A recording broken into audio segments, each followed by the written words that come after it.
All right. Hello, everyone. We're doing a thing now.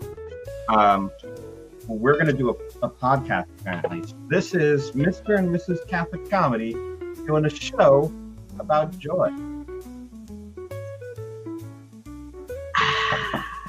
No, she's drinking coffee. So, tea, I'm drinking tea out of my very Catholic mug. This is my Slaying Dragons mug. What exorcist see? What exorcists see, what we should know. And on the back it says, exorcists know best. And she is drinking coffee out of a beer stein. So because you can never have enough coffee. You can, and that amount is 0. 0 is the amount that is enough coffee. So I wanted to start this off. We're going to do some stuff. We're going to chat some stuff. But first, I'm going to play our sketch from last week because I like that, and I think it would be a good way to start things off and start conversations. So we're going to start that off.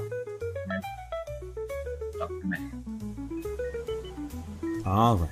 It's just a routine doctor visit with a new doctor. Nothing to be nervous about. I just hope he doesn't write me off like the last doctor. I swear, this baby must be made of acid with all the heartburn I'm having. I'm sure he's a good and competent doctor who will do what's necessary to make you healthy. Why, hello! I'm your doctor, Manny the Uncanny! Aren't you a magician? I was, but they kicked me out. So now, I am a doctor! I saw people in half for real! We should go. I'm sure it's fine. Alright, so what do we have here? Oh, the wife here is with the baby! Congratulations, I love the babies! Thanks. I've been having some really bad heartburn lately. Well, that is very common with the pregnancy. I've also developed this weird rash. Also quite common with the pregnancy. Nothing to worry about. Would you like the bill now? No, there's more. More? My neck is stiff. I will tell you something. Pregnancy does this. My legs go numb. A common symptom, I'm thinking. I'm blind in my left eye. Are you pregnant with the twins? No. Then it is a very common with the pregnancy. A dog bit me while I was walking to get the mail. Then you must be having a boy. That happens with the boy pregnancy. My skin burns when I walk into the sun. Very common in pregnancy. Oh, and vampirism. Would you like garlic bread? Sure. All right, not a vampire. Once I had a pregnant vampire. Oh, that was rough. This is ridiculous. I can't handle being ignored anymore. Also, very common with pregnancy. Hey, Doc, I have this mole. Oh, yes, very common when wife is pregnant.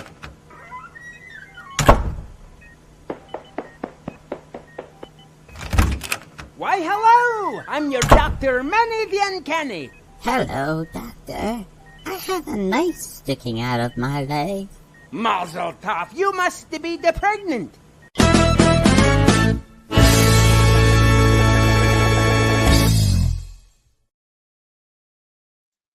Okay, so that was our sketch from last week. Based on true events. Based on a number of true events that I'm sure a number of women have experienced. But before we go too deep into that, actually, we have a special guest, someone who randomly showed up on a stream that I was doing.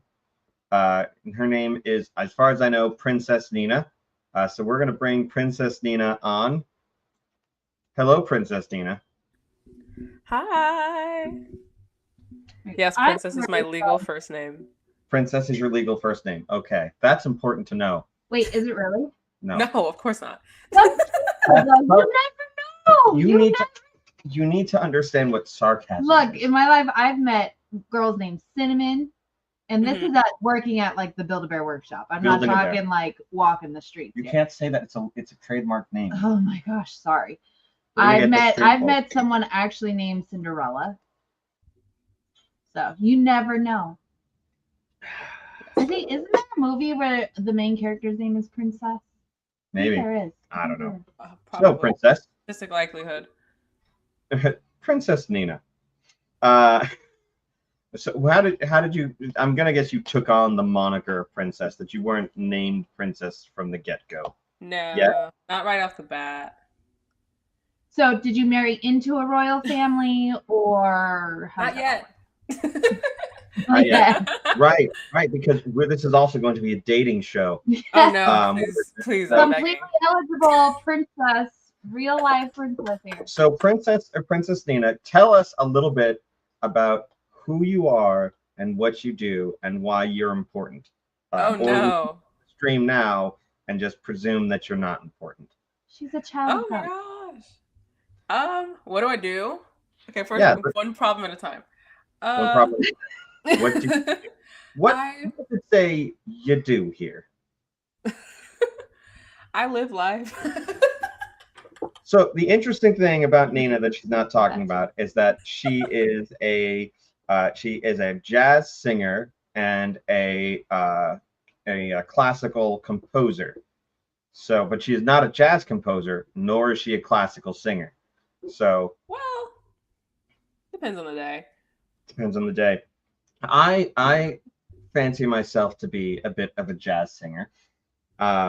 In that I don't fancy him to be a bit no, of a jazz singer. I can sing jazz. If I, just because it's jazz is just music, right? It's just you like just move your voice up and down. Yes. And talk longer and I louder. think that jazz is one of those like freeing genres where you don't have to be like extremely technical in order to do it correctly. So I think there are people who have there are famous singers who like today maybe not wouldn't be acclaimed in the same light if they were just to be coming out today, but because of how they took control of the genre, then it made it work. So what would you say is your favorite jazz song? Definitely Misty. I don't know that one. It's you don't know them by name.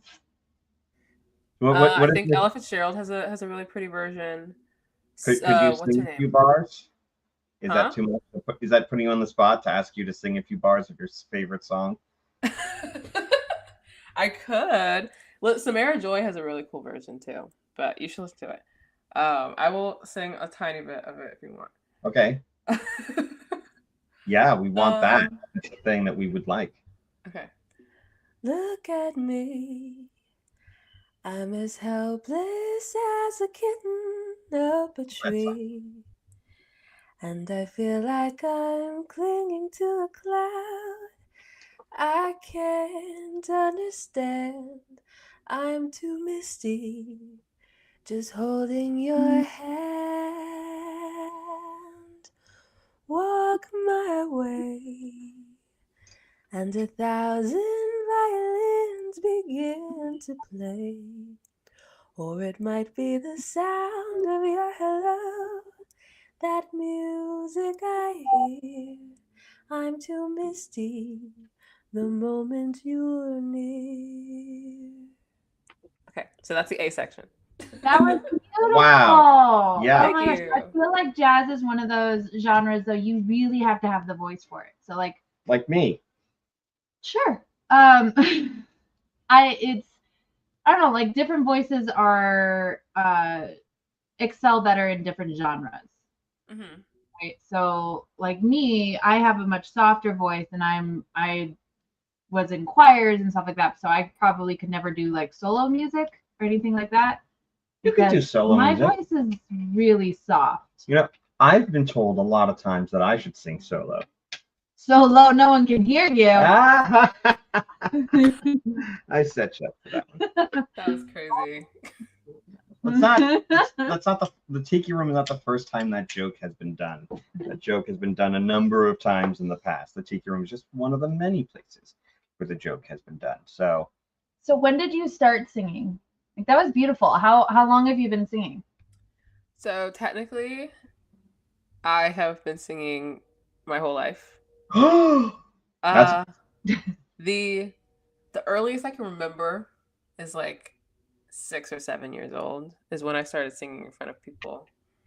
Because I grew up in a Baptist church. That was and my parents did like my dad was in charge of the like praise and worship team for the kids.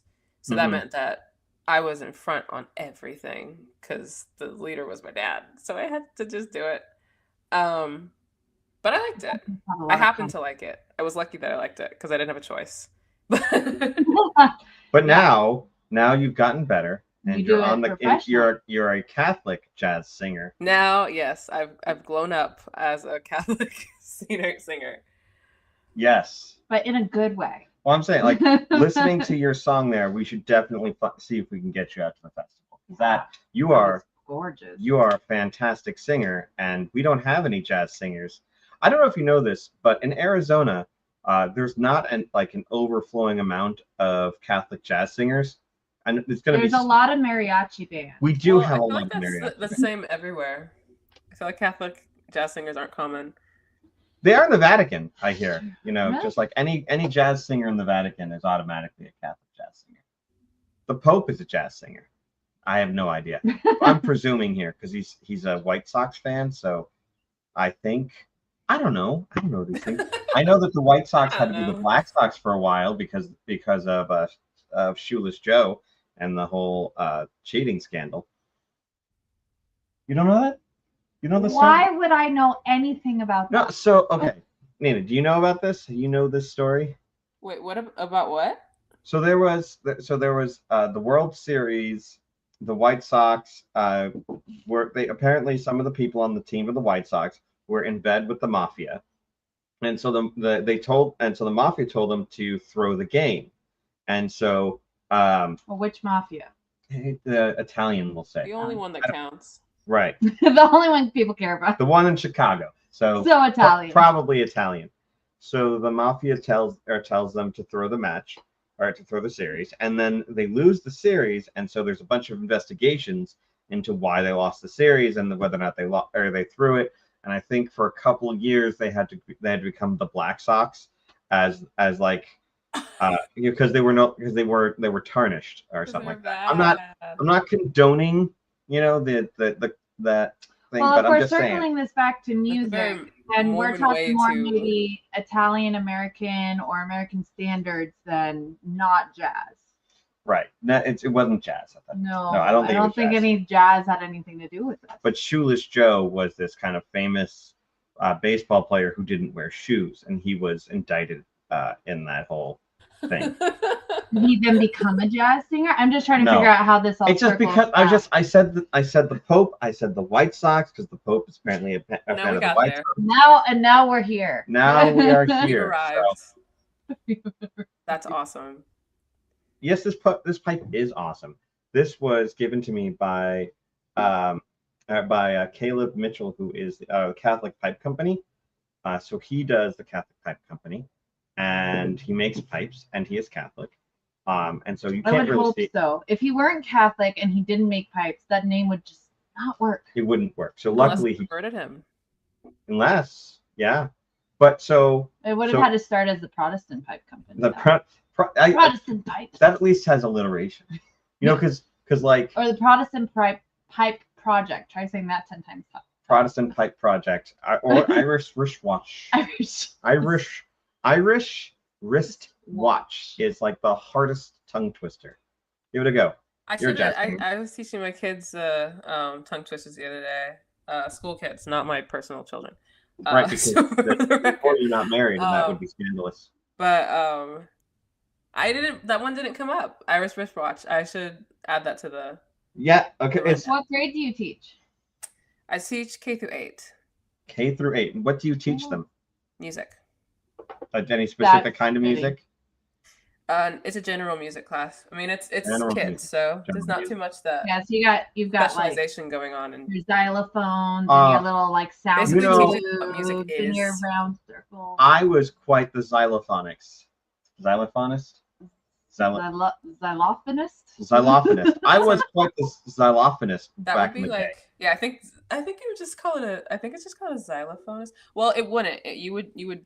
I mean, I don't think there are any people who specialize in just xylophone. Otherwise, they would just because they'd be percussion, right? But they would be like the joyful drummer would be the person on the xylophone.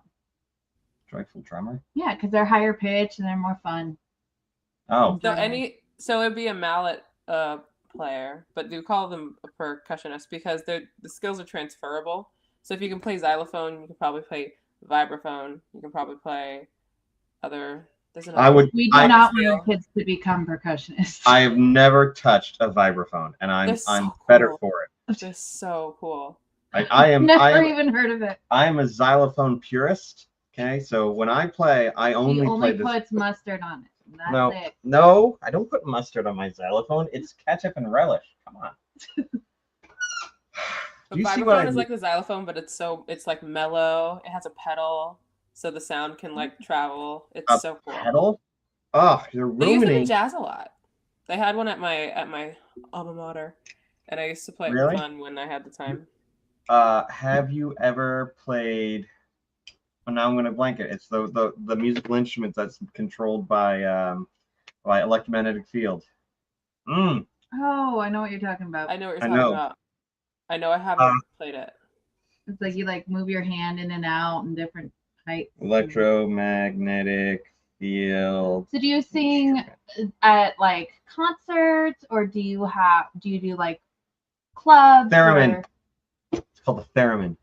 Oh yeah. We didn't have one of those. They're really You cool. didn't have a theremin? Nobody has a theremin. I minored in theremin in college.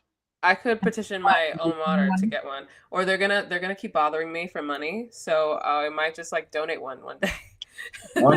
One day, we'll I bring don't know it how to much the they festival cost. and you can play it at the festival. Yeah. What was your But I question? should bring it- You asked a question, Mrs. Catholic. Oh yeah, do you like hold concerts? Do you play in clubs? Do you play So I don't gig. I'm not. I would have to like be asked, and I've been asked to sing before. But most of my singing right now, or my jazz experience, was just singing concerts and things in college. So like I was in the big band, so I sung with them once a semester. I was in the what's it called jazz vocal ensemble, which is just as many singers and a small band. So I did that. I sung for other students' recitals at some point. So I did all of my singing there, and I did gig a couple of times. I'm not the person who was just gonna like insert myself into that space unless invited. So like I'm not like, hey, do you want me to play at your thing? I'm like, Okay, so that's if we not were, So you need us to expertise. formally invite you. we need to our to insert her into the festival. So Okay. No, basically, because gigging is such an environment. Hmm? Gigging is such an environment that's like doesn't exactly come natural to me. The jazz environment doesn't come exactly natural to me. I kind of What- stumbled into it. I mean, because that's on your profile. You say jazz singer, but what comes natural to you? If Well, I did Jazz. theater for a long time. So like musical Theater? theater, that type of singing. oh, Obviously, like the sun will black come church, so that type of out singing, belty singing. tomorrow. Dollar. Of That all the musicals, I know. that's such a Well, random one. I did That's do not, that. actually, I think that's Simon Cowell's least favorite song. no, okay. Do we know that there's a lot of reasons why musical theater people don't like The Sun Will Come Out Tomorrow? One of which is because it destroys the vocal cords of so many young girls who go to sing it. But anyway, I don't. But it's like when you're talking musical theater, that's like the song that people think about. Like they think, oh, what's a musical theater? You're like, oh yeah, like Annie, The Sun Will Come Out Tomorrow. I don't think that's true. But the thing is, I said it.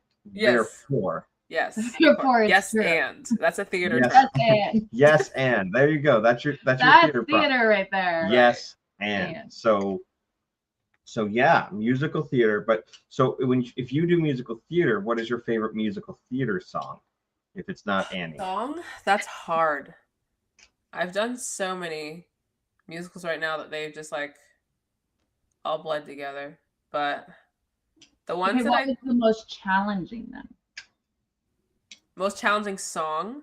Yeah, Um, or play song. I'm trying to like scroll through my mind. This past musical that I just did was the Mhm. hardest one I've ever done, but the songs in particular weren't hard. What was the musical? Prince of Egypt.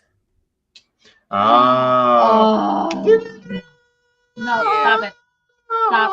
I can see. Okay. I can do I it. did. I played Hard. Moses' mom in the musical, and was a dancer. So it was really fun. I got to do the Deliver Us runs and all of that. Those are hard. I actually listen to that music all the time and sing in the car, and I just can't do it. I just did it. I just did that song. Yeah, masterful, dear. Masterful. Deliver us. See? Octave, I don't know if you've heard of them. They're an a cappella group, and they do a fantastic medley of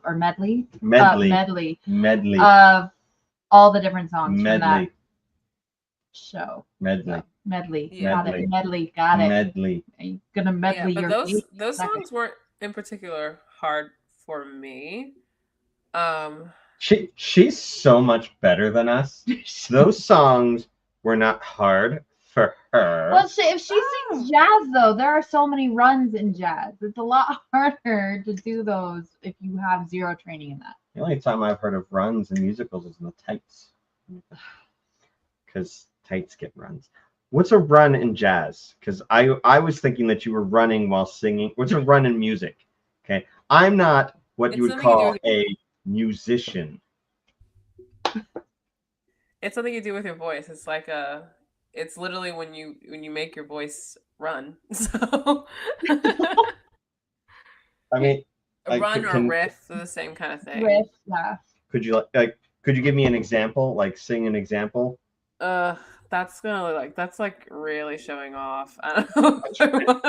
Love it. We want to hear it. I don't know what it is, and you are here on our podcast, and we demand it for our money. We are paying hard cash for this.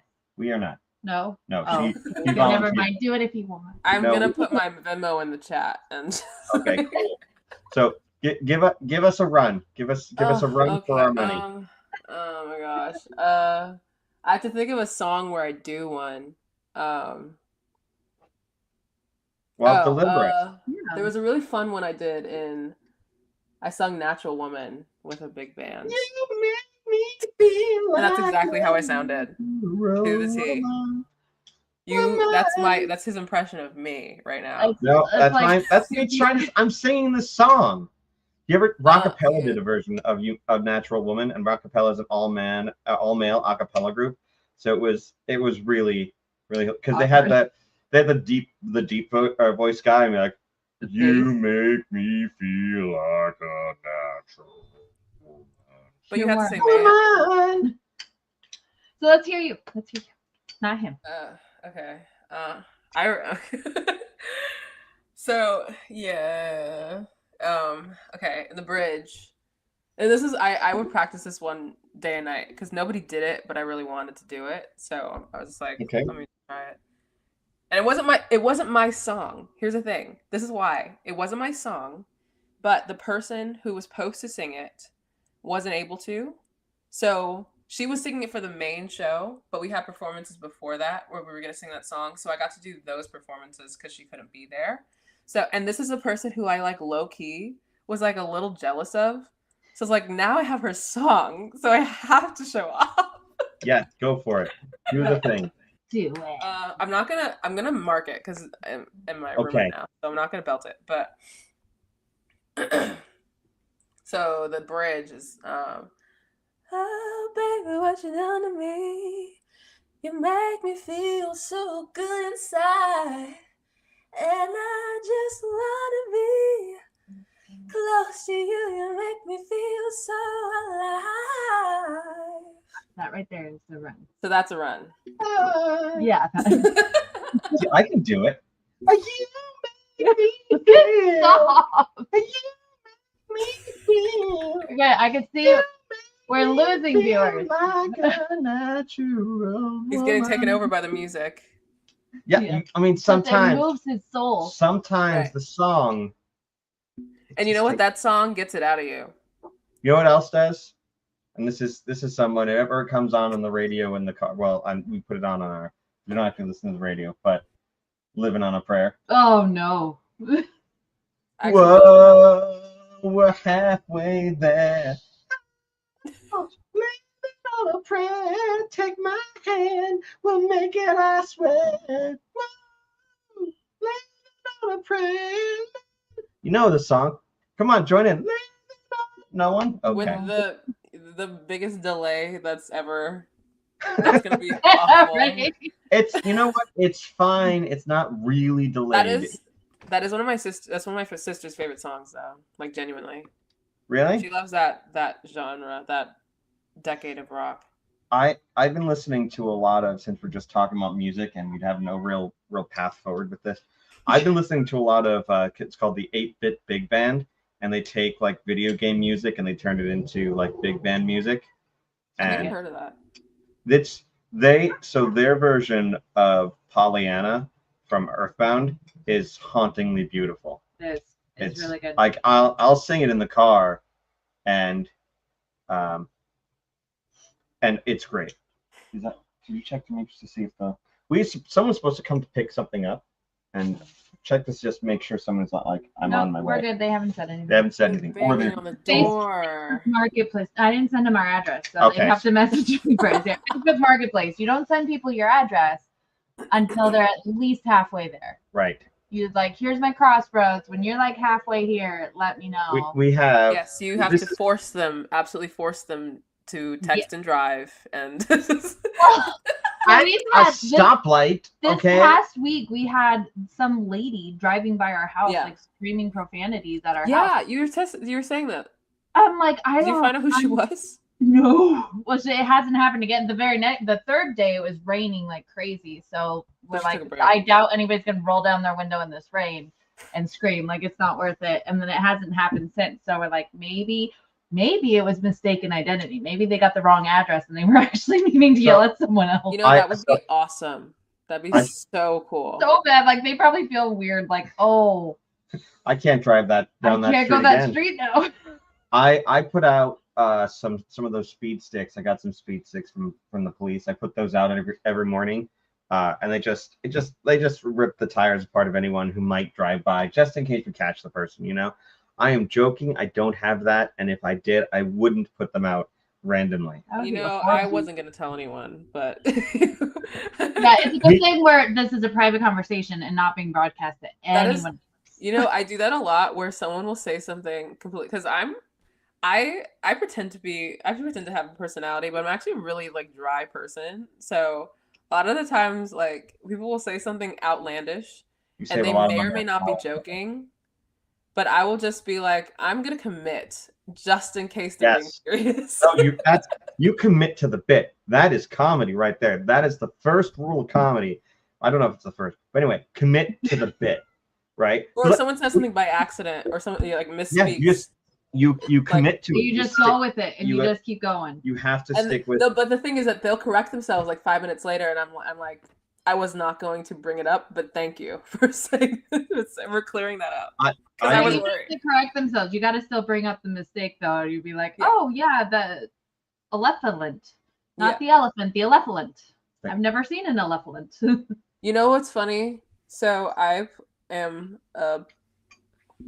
play characters for children's birthday parties. Okay. So since the new Wicked movie is coming out next month, I've been having a lot of Wicked parties playing Alpha. But the last one we did, the DJ, poor man, bless his soul, did not know how to work his own equipment, and he finally got it together and was announcing me and the girl playing Glinda over the microphone. And he calls me, what did he say? I'm playing Alpha, but he called me Elphaba. And I was like, I've never heard Elphaba. Who? Say it again. Elphaba. Like Elphaba, but it's just me in my green makeup. Elphaba. Okay. Like, was it John Travolta mispronounced Idina Menzel? What did he call her? I don't know. I can't remember because it was that big weird. Deal though when it happened. I do remember that, but I can't remember what he said because like there's only one way to say her name. I know. Unlike Benedict Cumberbatch, who you could say anything starting with a B and a C, and people know who you're talking about. Bandersnatch Cumberbund. People are like, yeah, that guy, Bandersnatch Cumberbund. Like, yes, that's the guy. I know who you're talking about. Close enough. Close enough. So Close- what other characters do you play? I'm very interested. We've hired characters for our daughter's birthday party in the past too, so that's really Yeah, so cool. for me, I to this point have only played Alphaba, but this weekend I'm getting my first party as Tiana. So that'll be We actually are super huge fans of Princess and the Frog. Princess and the Yeah. Frog is probably my favorite Disney movie. Our oldest daughter, her third birthday party was all Princess and the Frog themed, and we had beignets and gumbo and bread pudding, bourbon bread pudding, and we had a Tiana there and everything. It was awesome. It was awesome. It was really cool. Yeah, so I'm excited. That is So a really fun. Do you know the song? Can you sing the songs from Princess and the Frog? Are you gonna Well, sing they're the only song? gonna have me sing "Almost There," which is the only one that people really care about from the movie. Almost there. People have come out from everywhere, and I'm almost there. Try. I like in that movie. I like the Dr. should play PA Tiana. song. I could not be Tiana. There are a couple of things. There are a few very obvious reasons. There are a few very Not be obvious Tiana. reasons, and if I tried to fix any of those reasons, I would probably get banned from a variety of places. So I'm Specifically Catholic places too. yeah. I'm okay not playing Tiana. I think that it's not going to work out for me. My apologies. Our But sweet daughter, she's our 11-year-old. She's like, well, I want to dress up as Elphaba last year for Halloween. And I was like, because she's seen all the posters and everything. And then she's like, oh yeah, well, we could just put makeup on me. And I was like, no. that's a lot of makeup. That's yeah. It is. And other And it reasons. is the good makeup it's so hard to get off. Yeah. Yeah. I'm not going to deal with the makeup aspect of things. Not doing Yeah. it. This year, though, Ironically she enough, wants to be a pumpkin princess. And I'm okay with that. I'm like, orange dress, and I have like a whole collection of tiaras. You go for it. that's awesome. How many kids you said you have? We have 7 currently with 1 on the way, and we've lost 5, so total of 13. Wow. Yeah, we there's nothing good on TV these days, so Oh goodness. we have lots of kids. Just saying. Hey, not know. better to do. Oh yeah. Well, it's like because We've gone through like all of our favorite shows, and we rewatch them all the time though. Like Yeah. right now we're watching we're going through How I Met Your Mother. How I Met Your Mother, but the ones we always come back to are Scrubs, Psych, I love Mentalist. Psych. Psych is awesome. The Psych Mentalist. is amazing. The Mentalist, which is Psych if it was slightly more serious. If you were a real psych, If a fake Psych, it'd be it'd be a practical carbon copy. veritable carbon copy. The exact same veritable carbon copy. Anyway, no. So, but yeah, I mean, we heard all the things like people are saying about how they're worried about birth rates, and we're like, we're gonna fix that. We're gonna fix that on our own. Gonna make You our own. and Elon Musk. Yeah, we're BFFs now. He's like, E-Dog, come on over. We're doing a barbecue, and he's like, I've got 20 kids to pick up from their 18 mothers. So As if Yeah. he Yeah, sees Nick those kids. Cannon's on the way too with all of his yeah, babies Nick Cannon, and his baby Nick mama. Cannon, There's and like 10 kids or whatever. we're The we're same doing 5 people are going to single-handedly change the birth rate. that. Right? Well, that's We're the one thing of too. them. Is like if everybody else is like limiting themselves to less than 2 babies, like We've only got like we're gonna wind up outpopulating everything. we only got like 30 years of dealing with people with antinatalists until it's like And I they're done. have at least 15 of those years left of fertility. so we can let's make, go. we can make it happen. We can make it happen. We can repopulate. You know, because So what's your oldest? my oldest is 11. Okay. Our youngest is about to be born. Yeah, our 11-year we have 11, and then we have twin 8-year-olds, Ooh. and then a 6-year-old and a 5-year-old that are actually just under 11 months apart, so they're Irish twins. Wow. And then we have a 3-year-old and a 2-year-old, And and then the baby on the way. Well, technically here already, but you get what we almost on the outside. Still Right. cooking. Still still cooking, yeah. still- I told my kids that the other day, and they're like, "Why can't the baby come now?" I was like, "Well, she needs a little more time to cook in there." And they're like, "What? She have a mixing bowl and she's just stirring?" Yes. I was like, Exactly. It sometimes feels like You that. should have though, told It doesn't them it? does yes. feel like that. I mean, she has something in there that she's messing with. But so they're like, well, what do you mean? I was like, well, she needs to strengthen her lungs. They're like, but there's no air in there. How does she What's she need those breathe? for? It's like she's just practicing. Like last night, they're like, oh, we want to feel baby move. And so they put their hand on my belly for like 5 seconds. They're like, I didn't feel anything. I'm like, you need patience, dear. And every time they removed their hands, that's when she would kick. And I was like, well, I don't Sucks know. to suck. Yeah, but that was how they delayed their bedtime last night. And then, of course, the onslaught of, well, how does she come out? I'm like, oh, I'll tell you when you're older. Just trust that it's fine and normal and natural. It's magic. That's where it's magical. Oh, it's magic. You know. See, the thing is, I love to sing like all the time, but I don't always have an opportunity to do it. So this is a musical episode of the podcast, and also So now you the get to first. show off. Yeah. So now I'm gonna be like, oh, it's but the weird thing is that song is the same in English as it is in French. It works really well because like in French you'd be like, oh, c'est magique, tu sais comment tu dis c'est pas vrai, and it means the exact same thing as the English, and it just lines up really nicely. That's fun. That's not. I've thought of that for a Random long time. trivia. I thought about that for a long time, but I've never told anyone that before. It's your deep dark secret. Your random now, knowledge man. you've just been sitting on this whole time, just waiting.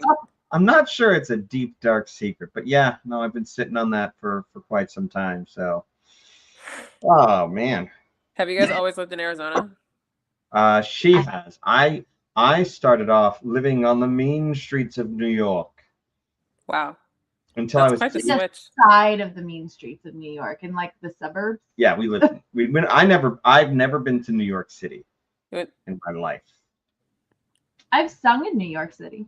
Speaking of music. Oh, she was. Well, choir, so it's not like, again, not solo. I sang in Carnegie Hall with my high school choir. I mean, So I- that's my Whoa, that's cool. I sang at Disney World, not professionally. Just I was You there. weren't invited and And then nobody I- asked you to. Well, I mean, I was invited, but not to sing. I was invited, like we've gone to, they say, hey, come visit us. I was invited after I paid $3,000 for the ticket. Yeah, that's what I'm saying. They They gave me invited my me. confirmation And in then my email. I was in the World of Color winter show that they did, the virtual choir, the Eric Eric Whitaker, yeah. Yeah, they did it was like the first inaugural, and it wound up being the first only because it was supposed to be the inaugural show. But it was this virtual choir, and he does these virtual choirs, and they're fantastic. But it was a super like limited. He was only going to allow 500 people in, and I made the cut. And his sister made the cut. His sister's a fantastic singer. I did too. not make the cut. He didn't even audition, but that's okay. It's okay. I wanted to audition. You miss 100% of the shots you don't take. And statistically speaking, 99% of the The shots. shots you do. But that 1% So- can change your life. It can. He's my 1%. I'm a 1%er. And I don't think that's what we're going for. No, that's In only one way. in only one probably a lot way. Well, I mean, You yeah, don't realize it in yet. terms of fertility, we're probably in the top 1 percentile of number of children. Honestly. Like most people sit around like 2 or Quit? 3. Well, I mean, there's a There's lot. certainly a lot of exceptions Tap out there. out. There, But I think there's more people that are like, I can't. The amount of people that say, "Oh, I could never handle," we're like, you Where you there's a will, really there's a don't know way. until you're there, right? Like I and then when you're thought there, you can't we had walk away.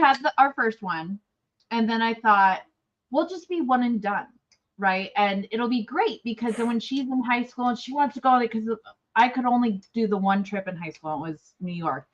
But I was in orchestra and I was in choir and a lot of things, and I couldn't go on any of the other trips because I couldn't afford them. So I thought, we'll have one kid, we'll be able to send her wherever she wants and do whatever she wants to do. She turned about 1.5, and I thought, One I could another handle one more. I could handle one more kid. And then God laughed and gave us twins. So we skipped right Wow. over 2. 1 Went to 3. straight to 3. 1 to 3. So all the people are like, oh, it's so hard going from 1 to 2. I'm like, I wouldn't know. Try going 1 to 3. Can't relate. Hard. I can't Also- relate.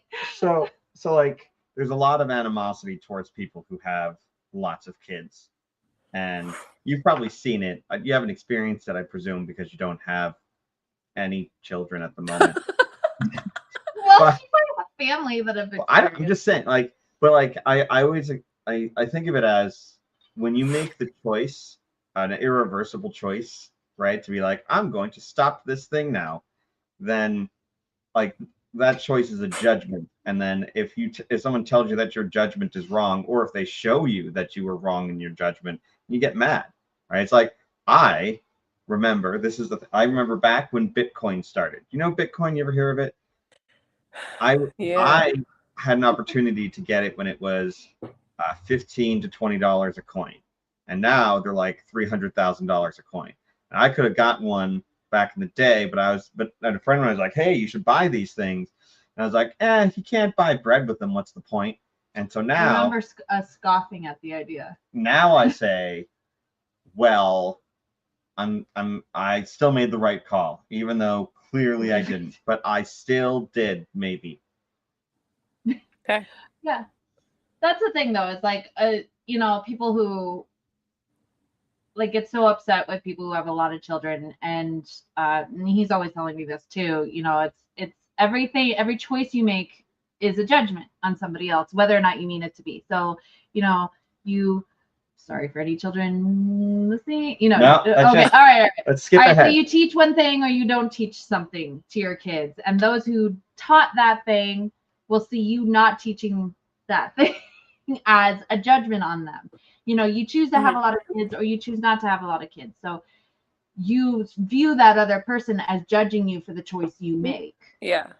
Yeah. But I also think too, a lot of that could be regret in general. Yeah, and I do judge. Sadness. I judge people very harshly. A lot of people. Most people, in fact. I'm a very judgmental person. I will judge people, and then I have a book that I write down. Bottles it deep down inside. I write down the person's name and my judgment of them, and then I just stare at it scornfully every night. It's and then you shiver because you remember God's going to judge you the same way. Yeah, I try not to think about that. That's not because that would get in the way of my being judgmental, is to think about the reality of my own judgment. No, so it's best to just judge other people and forget about the rest of it. Yes. That's actually it'll all work out in the end. That's probably one of my favorite things that people throw out at Christians in general is like, judge not lest ye be judged. I'm like, by the same standard of which you judge others. Like, that's basically we'll get there. A hypocrite is basically what it is. Yeah. Because we are called rightly to judge actions and to judge. I don't think she came on for theology though. Probably back that. Hey, I'm always down for theology. You're always down. Are you a theologian? Are you an armchair? Well, I don't want to say that too openly.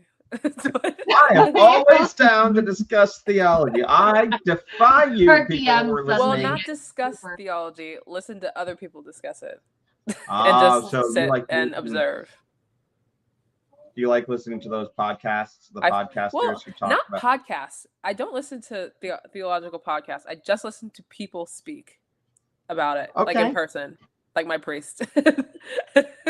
So like sermons. You like sermons? I guess if they're good.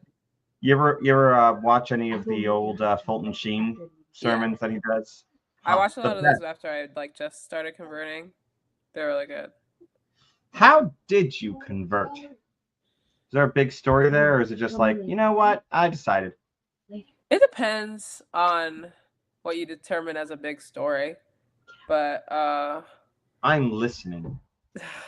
How much time do we have? How far do you want to go back?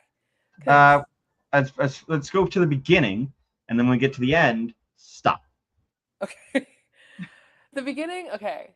So I was confirmed when I was 17. That's literally the end. You said the beginning, and I literally started with the end. But yeah, because you started off with. No, it's like one of those movies where they're like, "This is what's happening now." I only realized mid-sentence that I started. This is the day that I die. All right. Okay.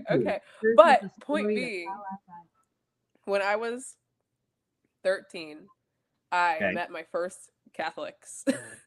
So Where did you grow up that you hadn't met Catholics before?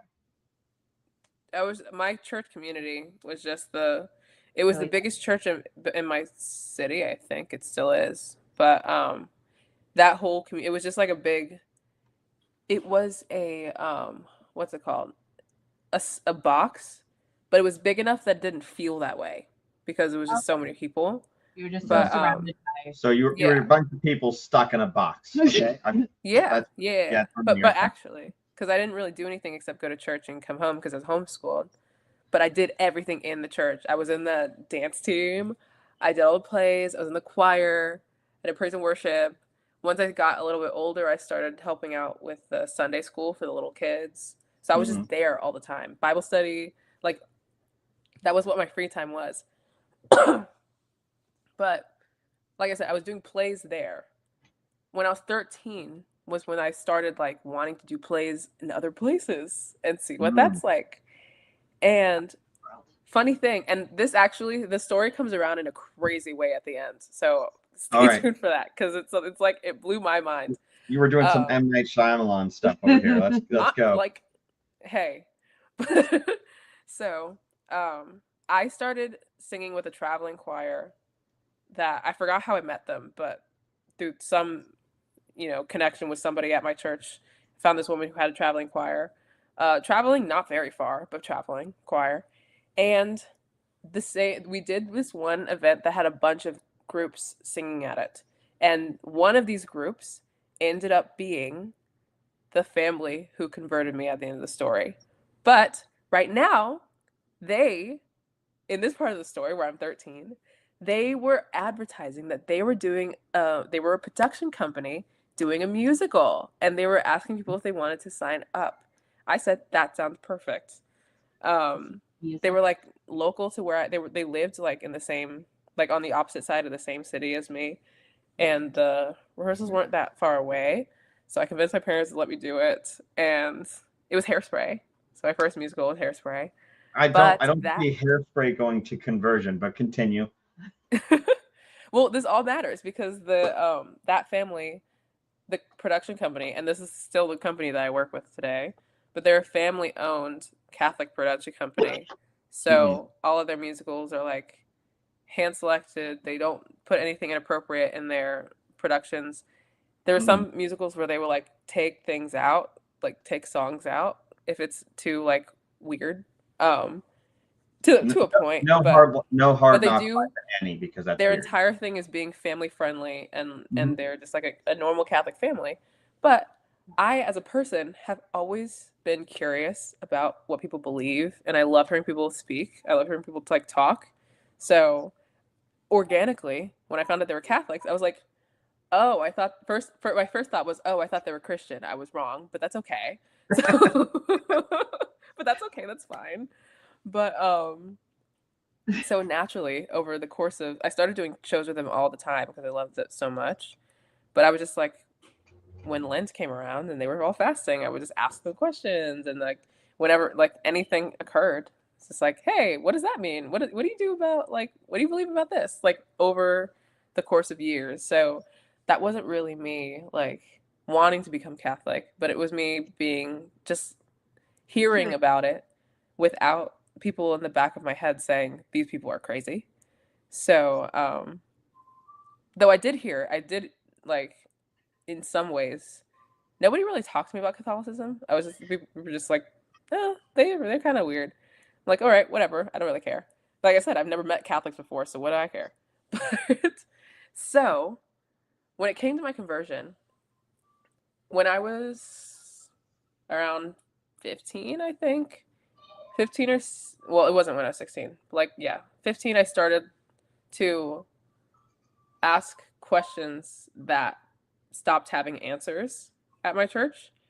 And so I knew I wanted to leave that church. I didn't know that I wanted to become Catholic. So there was a year between me officially leaving that church and becoming Catholic where I was just like in limbo of just like, I don't know what I'm going to do. It's like, I want to worship God in the right way, but I don't know who's going to tell me what that is because I can't ask the pastor of the church I just left because he's not going to tell me. I can't ask. I don't know who to ask. So I was just like trying to figure it out on my own and doing experimental things, just trying to figure out what the correct thing is. Then when I was sitting on my couch one day randomly, not on my couch, on my bed. I don't know why I said couch. I was sitting on my bed with my laptop, and a thought just occurred to me randomly. I was like, why haven't I considered Catholicism yet? It's like a year later. It's like, I don't know. So like a little guardian angel, just like, hello, Princess Nina. Why haven't you considered Catholicism? yes, why is my angel Italian? Because it's Roman. Because it came straight from the Vatican. From the Vatican. My little Princess Nina. Why did you not consider the Catholicism? That's awful. I did not promise that we would have that I would not do bad Italian on the show. So just no, but you didn't warn me either. I didn't know it was going to come up. Sad because he is Italian. I am Italiano. That's awesome. So, where was I? Little tiny guardian angel tapped you on the shoulder, and in a bad Italian accent, why didn't you consider? Yeah, Catholicism? a year after I left Protestantism, I started considering Catholicism, and the actual decision from conception to like final decision happened in like 20 minutes, because the thought occurred. Then I started to Google arguments against Catholicism, and then Google the Catholic response, back and forth, just finding different issues. And then I got to the Eucharist, and it was like, oh my gosh, Catholics are so crazy. They believe that they're actually eating the body and blood of Jesus Christ. I said, oh my gosh, that's so crazy. But like, why do they believe that again? So I read John 6, and it's crazy. Yeah. But and the thing about John 6 is that one of the final nail in the coffin to me leaving my past church a year ago is, so my church, like I said, it was huge. It had all of the stereotypical Protestant things, the projector screens, it had the smoke machine, like all of it. Laser lights. Not laser lights. Not laser lights. We did have cool lighting, but no lasers. See, coffee shops are part of Protestant theology. Because coffee was, what we don't necessarily. You've probably seen the posts. Coffee caused the downfall of Christendom. We'll get into that later, but it is. Yes, we will get into that later. Put a pin in that. So, what was I saying? So you got to the Eucharist. So my church had projectors that would project the Bible verse, and one of the nail in the coffin a year ago, when I decided to leave my church, was that I saw we were doing our communion, which was like once a month, and the scripture was on the screen, and despite it being on the screen, my pastor changed the words to say this is a symbol of my blood, my body, and I was like, that's not what it says. Why are you doing that? It's right there. See, that's up there. It's right there. Yeah, my Bible does not say that. Yeah, but we didn't. We only read that like little that probably that singular verse. So I read it and I'd recognized it because we've read it before. But then I started to read forward and see, oh, people are leaving. People don't like this. People are freaked out. And once I read that, like, somebody were to tell you, you must eat me. Well, there's the eternal life. I'd be like, a big deal. Sure. And if you didn't mean that literally, you'd be like, wait. I was just speaking figuratively. You ever hear of Atomic Comics? The guy who he does basically comics based on the Bible and on Catholicism. And in one of them, it's like somebody saying to a modern day Catholic, like, the only reason why Jesus didn't have women be priests is because he didn't want to, or because he didn't want to offend anyone. And then the guy's like, yeah, Jesus was really concerned about offending people. And then it shows Jesus like, eat my flesh. And Peter's saying, stop it, Jesus, you're scaring them. That's like the SpongeBob meme. Eat my flesh. Eucharist, yes. Yeah, and then, so as soon as I read the part where people left, in my head, I heard, if you don't accept this right now, you are another person in the crowd that left Jesus. So I said, okay, I understand. I get it. And then I texted the person who, from the production company, the oldest sibling, who's like the person I was closest to. I texted her. I was like, theoretically speaking, how does one become Catholic? I imagine on the other side, it's like, yes, yes. Well, she said, well, I didn't realize how big of a decision it was, but she told me that she told her mom that I was converting, and her mom cried when she said it. I was like, oh my gosh. Now you're in, right? Because you made a woman cry. You're in. Yeah, so now I can't go back. So yeah. Then I'd have to then make her cry more, but it'd be worse. Yeah. If I changed my mind. The big thing that people miss, because they didn't necessarily just like hound you with theology all the time, like, oh well, what do you believe? Well, that's wrong because X, Y, and Z. We're going to lead to that and have that be like a nice big closing thought. Continue. No, but thank you for reminding me. There is a big revealing fact that I didn't realize until after I told them. So like I said, we all grew up in pretty much the same city. Their dad, like all their family grew up here where we live right now. And he used to go to my church that I left. But what the crazy thing is that, like I said, they're all Catholic. He converted to marry their mom, or I don't know if he converted before or after, but he converted because of her. What I didn't know is that I met these people randomly one day, when I was 13, and I decided to start doing theater with them. But I came from this church. Come to find out, their father's grandfather is one of the people who founded that church that I left. I was like, what are the odds? How did this happen? Million to one. Yeah, how do I just happen to meet those people? So here's the crazy thing, right? The things that I think of, right? It's like there are people who come into your life who have a specific purpose. Like God has a specific purpose for that particular person to just come into your life and then bring you to a place that you need to go. And they don't even know that they're doing it. That's just like, oh, this is a person that they're like, their purpose in my life is to bring me to something. And you like looking back, you can kind of see like, the purpose of this family, the reason why you randomly ran into them was because God was like, yeah, this is your pathway. This is your journey to our church, to my church. This is your journey there. And it starts with this step, with walking, with, just going and doing this musical theater thing. And that's kind of crazy and fun, there's all sorts of things that change everyone's lives that seem like completely random and unusual.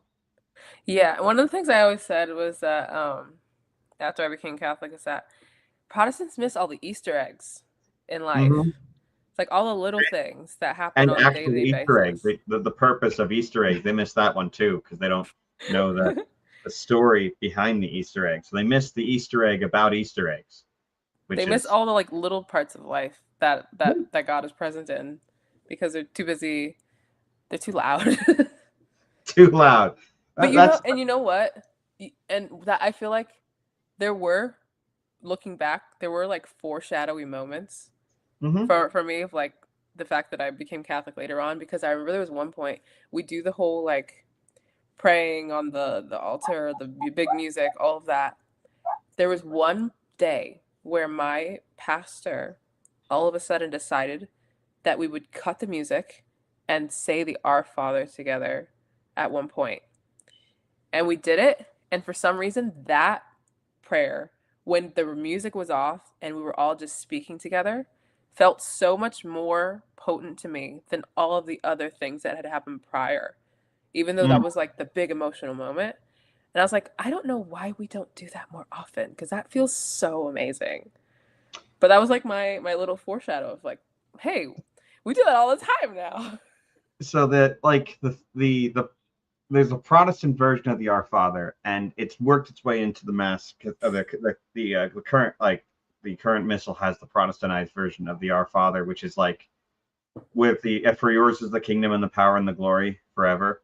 Like that wasn't originally in there, and it was added in there, and it's like I've always wondered about that particular verse, but I'll never really get an What was it answer. before? What was it before?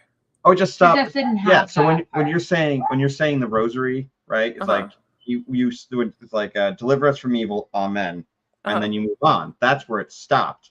But then they added in, because there was this added part that Protestants had pulled in from some translations of the Bible had it and some didn't, and so the official Catholic Bible did not have it, and then they added it in later on. It's not a huge deal, but it's always like it's always been a thing where I've been like, oh, because if you have a Catholic Bible and you're reading the Catholic Bible, the Our Father stops at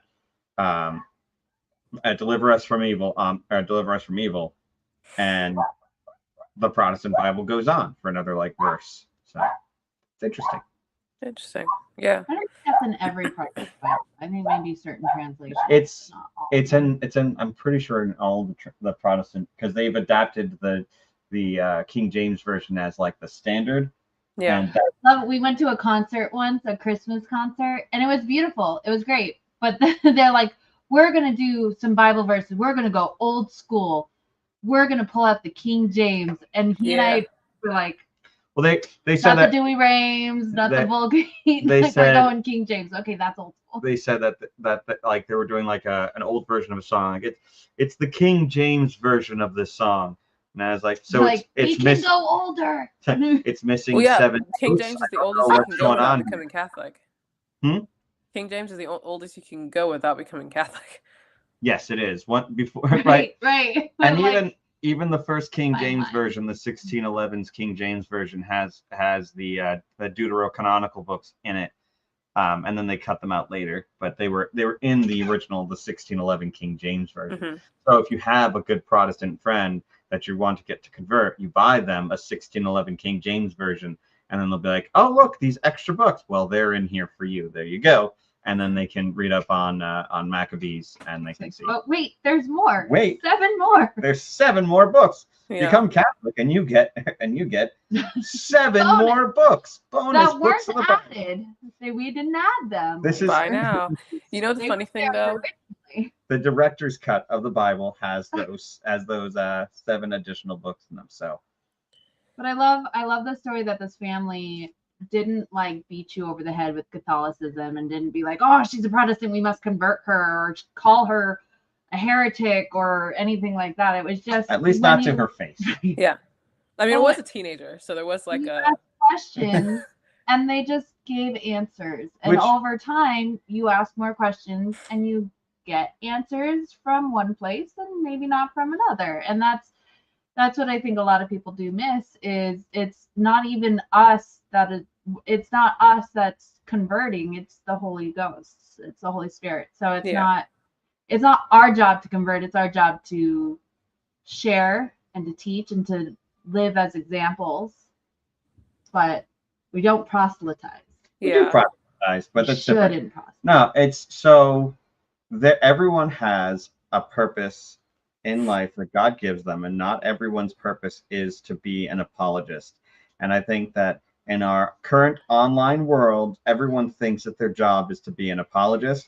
And so what you end up with is a bunch of people who are trying to like step over each other to try to like talk about how this particular Protestant is wrong. And like that particular Protestant knows all the arguments of Catholicism because everyone constantly says what the problems is with their logic. And like the same like 5 people arguing circularly all until eternity, and everyone's like, so they'll start up a podcast kind of like we're doing, but they'll start it up with the idea that they're going to go through Bible verses and tell people, you know, what they've learned, what they've gotten, what other people have gotten wrong, and then in the end they end up talking about politics and church politics, and it turns into just another political commentary show. But I think social media added a lot to that. 'Cause Social media it's adds you so have much. the issue, like if you try to have literally any discourse with anybody about Catholicism versus Protestantism, and you have a Protestant say, well, what do you say about this?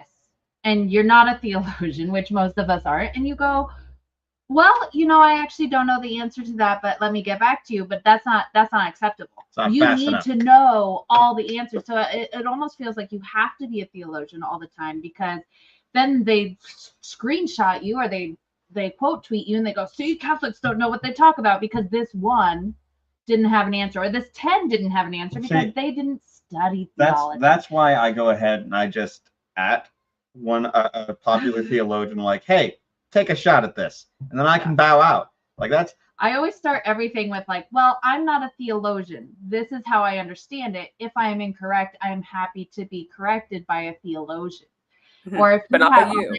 Okay, but not, or like I'll say, like, here's the best I can explain it. If you have more questions on it, though, I highly recommend, these books or these accounts or these people, because I am not a professional theologian. I am a single mom of lots of kids, and my brain is so fried all the time that I will do my best to answer a question. But if you're going to approach it in like a poor...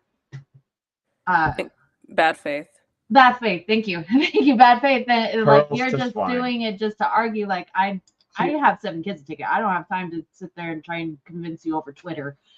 Yeah. Like if you are genuinely curious, let me direct you to where you can find the answers. Right. And Catholic Answers is free.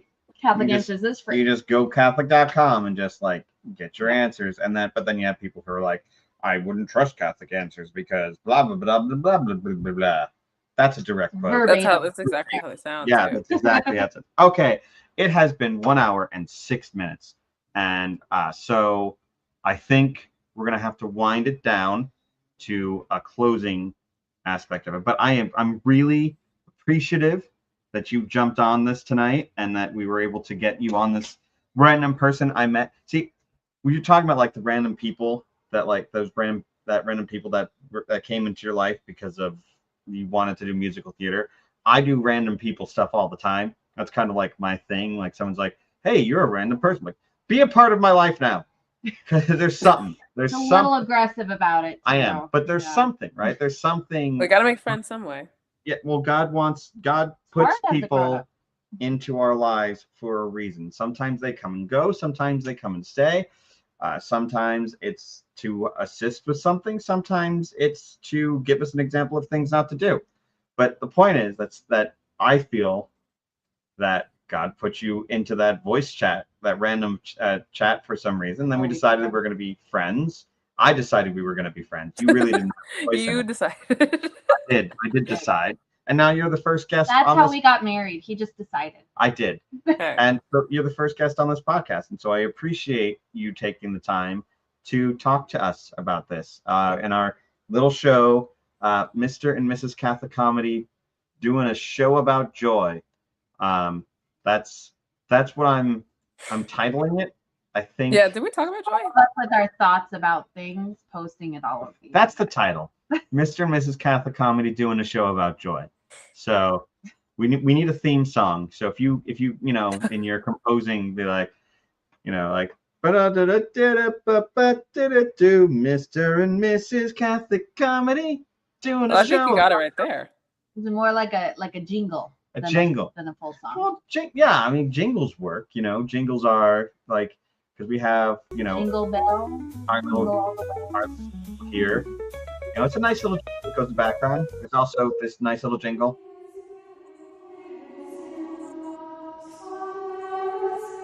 That's for your. Okay. Still, we've got this nice little jingle that comes through, which is a little jazzy. I at some point I will commission someone to make us an actual theme song. But until then. Thank you for joining us. Thank you. Wonderful pleasure. Very wonderful pleasure meeting. That didn't sound awkward at all. You're an awkward phrasing. I'm not. I do awkward, but I'm not myself in awkward phrasing. And Nina's just like, I'm a princess. I don't have to take this. I know, right? All right. So CatholicComedy.com is where you can find the stuff we do. I'm Catholic Comedy. This is Catholic Comedy. We have our St. Philip Neri Festival, which is coming up on February 7th of 2026 in Mesa, Arizona. We're going to have more discussions with Nina about getting her to show up and do some jazzy stuff. Jazz vocalism. Beautiful voice. almost as nice as mine. Almost just One just day. off- one day you'll be able to do fake Italian accent. That's really great. Awesome. And so it's our Catholic festival we put on every single year to promote humor and joy in the Catholic world because God knows we need it. So we're going to close out. I think we'll close out by doing the Our Father. I think it's good to close it. You want, Nina? Do you want to?